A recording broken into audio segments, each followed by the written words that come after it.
Honor, remember, respect, celebrate the tradition and dulcet tones that create the unforgettable sounds of DC Fire and EMS pipes and drums. Plus, take a step inside music history as we bring you on a tour of the largest collection of artifacts and memorabilia at the Hip Hop Museum pop-up experience. Those stories are coming up. The news rundown is straight ahead. We Are Washington starts now.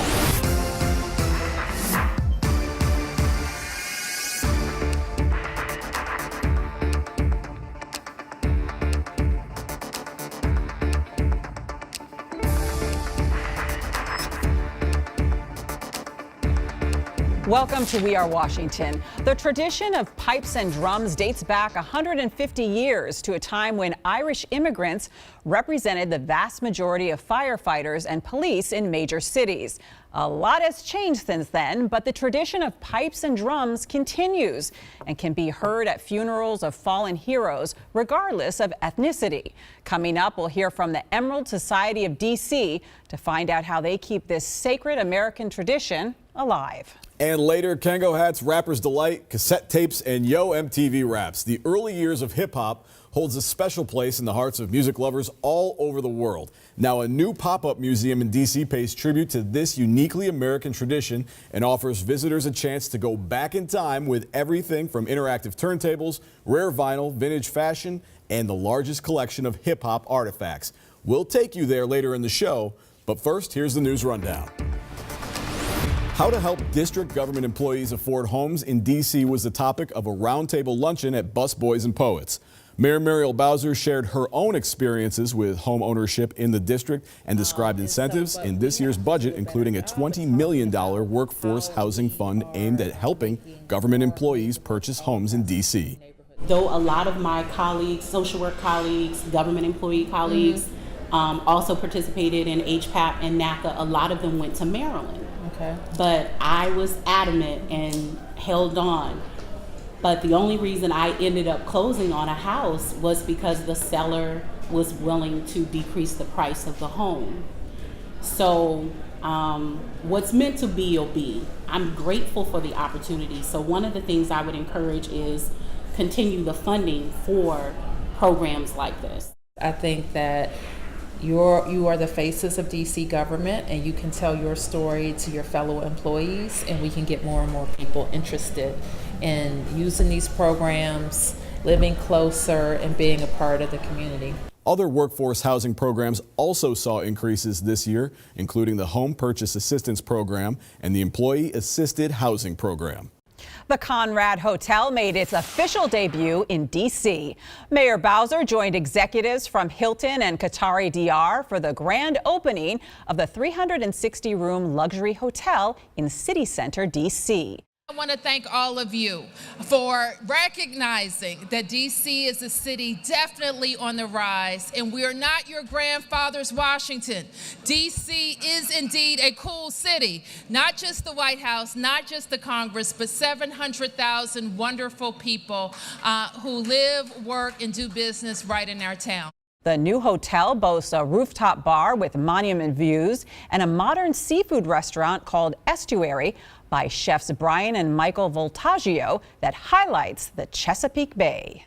Mayor Bowser joined forces with Prince George's County Executive Angela Alsobrooks for a community walk along Eastern Avenue in Ward 7. The leaders teamed up to address their shared concerns over issues along the border between the two jurisdictions. Among the top concerns, reducing prostitution and illegal dumping of used tires. The district and Prince George's County plan to form a cross-border collaboration to take on the issues. What I have to say as well is how proud I am as a native-born Prince Georgian to have the opportunity, and this was one that I was looking forward to work next to this mayor who is likewise so recklessly proud of her hometown. And so the two hometown girls are having an opportunity to represent our jurisdictions, and we have done so with love and energy. The stronger Prince George's County is, the stronger DC is, and vice versa. The stronger we are and our neighborhoods are that abut Prince George's, the stronger Prince George's is. Mayor Bowser and Police Chief Peter Newsham joined the Hillcrest Civic Association for their monthly meeting in Southeast. Both the mayor and the police chief answered a variety of questions from the residents regarding public safety concerns about their neighborhood. The district's 2020 budget will provide new investments that focus on addressing trauma. As part of National Crime Victims' Rights Week, Mayor Bowser highlighted how public safety investments in next year's budget will focus on both policing and healing. Building on the work that our office has already done around enhancing the district's capacity to respond to trauma, the mayor has invested $1.6 million to create 3 sites in Ward 7 and 8 in communities that have had historical high levels of not only violence, but individual, community, generational, and historical trauma, where we can provide trauma-specific clinical interventions, work with community leaders to train members in the community around trauma-informed response, and create peer navigators to help connect individuals and families with the host of services that the district and our community-based organizations already provide. A one-of-a-kind pediatric research lab is coming to D.C. Children's National Health System and Johnson & Johnson announced plans to launch J-Labs at Washington, D.C. The new 32,000 square foot innovation hub, also known as J-Labs, will be part of the Children's National Research and Innovation Campus located on 12 acres of the historic Walter Reed campus. J-Labs incubator model will attract promising innovation startups to the campus. The synergies that will be created for pediatric-focused research and innovation will advance children's medicine in ways that just wouldn't be possible without this unique collaboration. It was a chance to get a morning fix with the new director of D.C. Department of Consumer and Regulatory Affairs, Ernest Schrappa. The D.C. Chamber of Commerce hosted the Morning Fix event to give business professionals a chance to hear from the director on a variety of issues his agency oversees, everything from expanding a business to regulatory reform. For more information about upcoming events, visit dcchamber.org. DC's bravest were honored at the DC Fire and EMS annual awards ceremony at Gallaudet University. Among those honored, Richard Hall, who was named Paramedic of the Year for his heroic work that saved the life of Michael Lewis.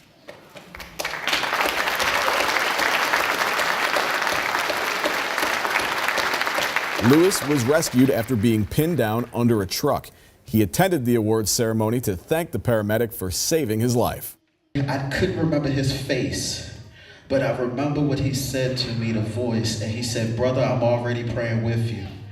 And I said out there to the cameras, I said, to me it felt like it wasn't them doing their job. It felt like friends trying to condone another friend and help him out. They're known for their fierce footwork and viral videos that earn them millions of fans, including Beyonce. And we were thrilled to have the all-female tap sensation Syncopated Ladies right here in our studio for a special taping of Skills featuring Britt Waters. Skills showcases unique and eclectic performances from DMV artists, and you can catch it Friday nights at 7:30 p.m. on DKN. All right, a lot happening this week, but we do have a quick moment to recap some of our news items. We'll stay right with Skills and Syncopated Ladies. They're very talented.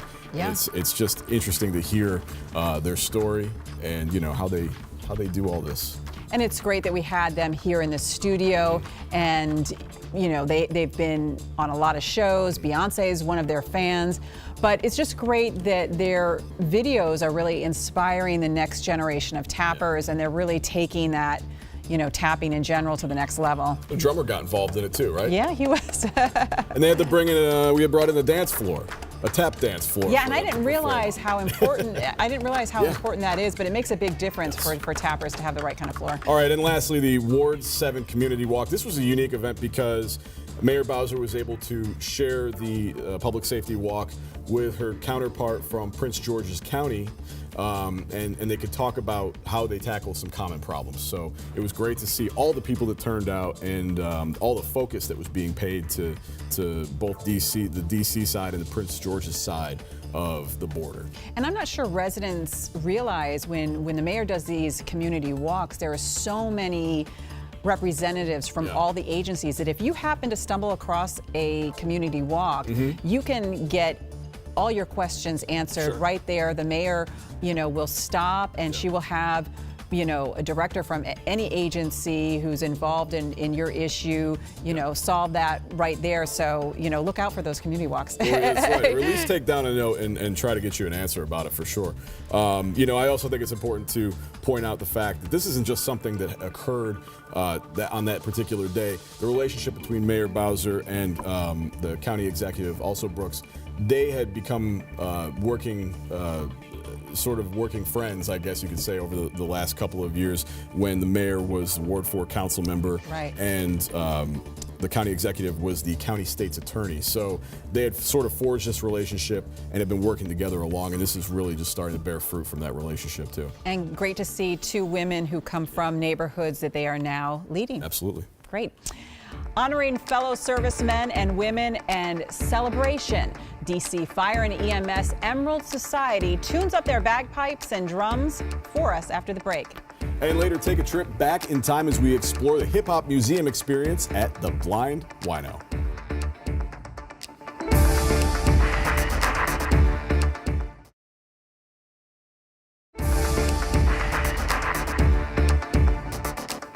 They're called the Emerald Society, and those within their ranks at DC Fire and EMS simply call their group Pipes and Drums. From times of celebration at festivals and parades to solemn moments such as honoring fallen firefighters following line of duty deaths, they're there to mark the occasion. Over the years, band members have given up countless evenings, weekends, and personal time practicing and traveling the region, keeping their unique tradition alive.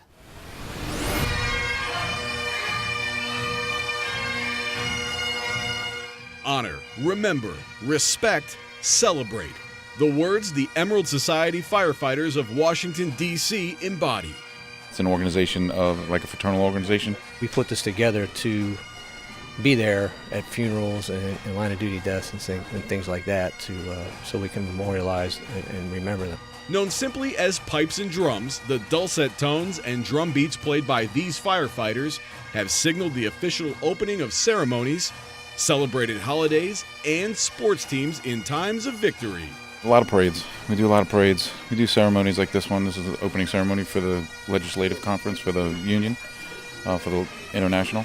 But we basically formed so if we do lose someone in the line of duty, we can take care of our own. The traditional Celtic music, an exclamation point at times of celebration, and a poignant underscore honoring those who have fallen in service. A tradition they now have carried for decades. They tried to start a band back in the 80s, but it didn't come to fruition. Then after 9/11, there was a lot of incentive for guys to really want to start the band and do something to memorialize what firefighters do and the sacrifice they make. Band members have dedicated countless hours outside of work to practicing and performing publicly. We practice every Monday, so once a week for about 3 hours. And everyone has their role. The pipe corps, so they play the bagpipes obviously, and then 2 drum corps, the midsection, which is a bass drum and your tenors, and then your snare line. I'm up in the front right and I turn around and call off the band. Representing the District of Columbia, both here at home and in cities far away. We went to Buffalo a few years ago to play a line of duty death for several of their members, and they specifically asked for us to come up there. Apparently they didn't have a band and they wanted one at the funeral services, and the whole band got on the bus and went up there. It was very sobering, but they treated us very well, the whole city did. While Pipes and Drums plays their fair share of traditional Celtic music, they also make time for some crowd favorites for when the mood is right. we do play covers. We play A Lion Sleeps Tonight, which is well known. And really, everything's a cover. A lot of these tunes have been written, hundreds of years ago. A lot of pipe bands will only play traditional Irish stuff, but we like to mix it up a little bit more. We play at bars sometimes, so we play a lot of fun stuff. One of our members passed away a few years ago. His favorite tune was Fields of Athenry, so we put together a setting for that, and we play that for him. And while obviously musical ability is important, there is really only one distinctive requirement to join. I think a lot of people don't realize that we're all active or retired DC firefighters and that we don't get paid to do this. This is something we do out of respect for our fallen brothers and respect for the fire department. Going to work and doing the job is great, and getting together with the fellas after and off the job is, the camaraderie, and we have retired guys in the band as well. The unique thing about our band is everyone is a member, active or retired, so we're all have the same, connection to the job.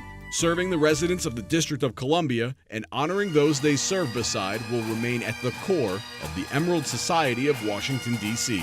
It's the top honor, and we're, in this group at least, we're very proud to be able to do that. It's hard to describe it. It's a good fit. It just feels right that we're able to do this for the guys that we work with and our fellow coworkers, and if one of them falls in the line of duty, that we're there to honor them. They realize how special these guys were, and that they should always be remembered. You really get the sense that these guys in DC Fire EMS, Pipes and Drums, when they get together, it's a social club. Mm-hmm. It's something that they want to do. It's something that they enjoy doing and spending time with one another, but they also view it as a privilege to be able to honor fallen firefighters, other firefighters in different jurisdictions, as they talked about, being able to travel to different cities and make their events special and mark those occasions. It's something that's very important to them. And like I was saying, the brotherhood aspect of it is very, very prominent when you're able to go and speak with them. Also, the bagpipes are very, very loud, incredibly loud when you're in the room, small room, and they're tuning up. You don't want to live downstairs from the people practicing bagpipes. No, exactly. Yeah, the practice has to be loud. After the break, DC pays respect to the originators of hip hop at an interactive museum experience that is leaving fans and artists alike with a sense of excitement and pride.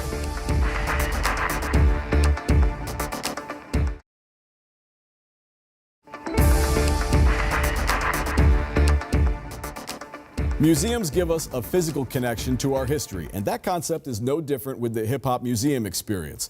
What is different about this museum, however, is the way in which it is capturing the attention of music fans and paying tribute to the original pioneers of hip hop. Walking through the front door at this art space on Delaware Ave in Southwest DC is like taking a trip back in time. It's on and on and on and on, and the beat don't stop till the break of dawn.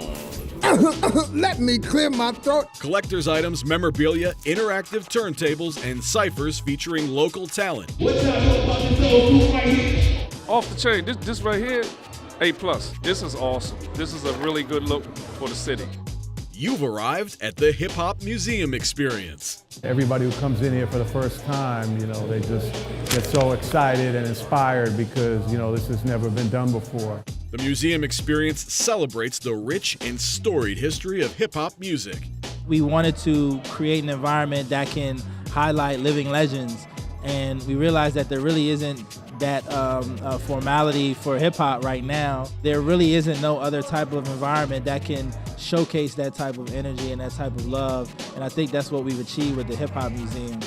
This pop-up touring exhibit started in DC, and the founders say that's no mistake. Because it already has kind of this built-in museum culture, has a built-in group of tourists and people who come from around the country and around the world to see our art, our culture, our food, our museums, right? And so we want that to be part of the Washington, D.C. diaspora. With more than 500 items from hip-hop history, some owned by the founders and others donated, there's no shortage of collectibles to spark nostalgia as well as touch a new generation of music fans. We wanted to make sure that we had things that were here that were interactive, so like the beat machine, the scratch machine, having things that people could do when they were here, but also being able to see the things that reminded them of like their favorite parts of hip hop. The genre's creators and pioneers have been turning out to see the collection for themselves, and in some cases, to be inducted into the ranks of hip-hop royalty. In the name of Washington, D.C., Southeast to be exact, ladies and gentlemen, thank you so much. We have a mutual friend, hip-hop, that introduced us. So I owe hip-hop my life because hip-hop introduced me to you guys.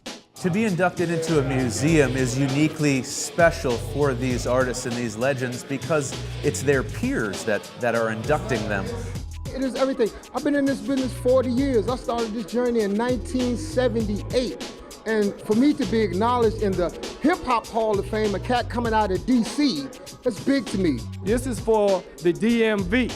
All the people that want to be artists and rappers, DJ Kool has set the tone for all of us. The founders hope to bring what started here in the district to other cities across the country. We've been loving hip hop for all these years, but to be able to be surrounded by it, to experience it, to see it and touch it, it elicits something much deeper in people. A traveling food, art, fun, broadcasting, DJ, producer, performance, graffiti, b-boy concert experience encompassing all aspects of a music culture.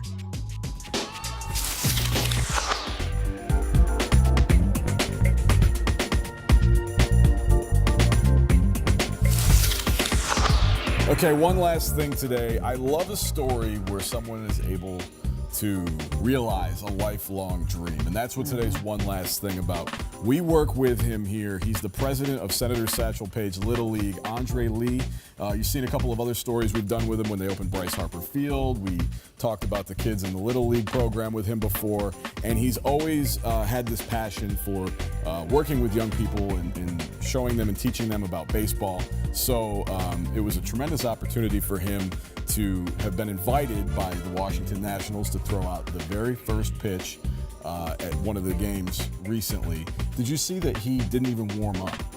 He took the mound and he said he wasn't nervous and he didn't even warm up. I have to say, Andre is really a cool customer. He is. You know, I mean, if it had been me, I would have been panicked for weeks trying to get ready. But no, he just walked right up, did his thing, perfect. He said it was the same thing he's told the kids all along. I took that moment where I was walking down and onto the field.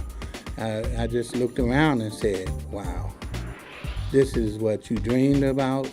Here it is. Go for it. You know, everybody was asking me, did you warm up? Did you throw? Did you throw? Do you want to throw now? And I was like, hey, you get one shot at this. You try to make it the best you can. So I just went up on the hill and just let it rip. Well, that is all the time that we have for today, but we'd like to thank you for joining us and remind you that we have so many features and so many shows we'd like to share with you. Go search Entertain DC on YouTube. You can see them all. There's dozens of them there. Just stay home and just watch YouTube all day and catch up. Bagels, wedding experience, learning how to row a boat. I mean, we've done it all at this point, I think. So. Puppy Super Bowl, you forgot that. Puppy Super Bowl, that was great too. So check that out. Thanks for joining us. See you next time.